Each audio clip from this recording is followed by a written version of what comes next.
More than 10 million illegal aliens have entered America under the negligent watch of this administration, a number higher than the individual populations of 40 of our 50 states. It's incredible. Migrant women and children from every corner of the globe are being raped, murdered on the dangerous journey to our southern border. Americans are dying from overdoses of fentanyl and other deadly drugs that are pouring into our country at an alarming rate from Mexico. Over 100,000 Americans just last year died of overdoses. In fact, earlier this month, I spoke with a father from my district who lost his only son to fentanyl overdose last January. And while these horrible things happen to Americans, my colleagues across the aisle still dare to call Republicans immoral for wanting to build and finish the border wall, which is just one common sense solution that could be used to eliminate the crisis claiming thousands of lives down at our southern border. Instead, they'd rather abandon logic and continue to blindly accept everyone who shows up at our border without properly vetting them, criminals and all. They think that we should allow illegals to roam freely across all of our great states because they believe that one day they'll be great voters for them and their party. To every American I've spoken to, enabling the death, that of a U.S. citizen or migrants, is without question an immorality.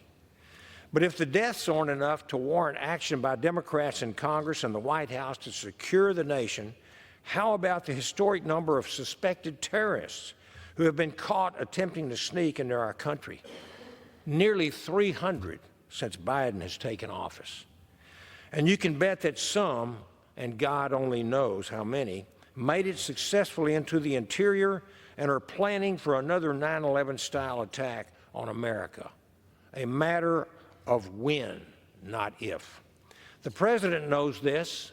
DHS Secretary Mayorkas knows this, and the Democrats in this sacred chamber know this as well. And still, they do nothing to stop or even address the worsening border catastrophe that is plaguing and endangering our nation. However, this administration seems to have no qualms whatsoever about turning the American people into second-class citizens.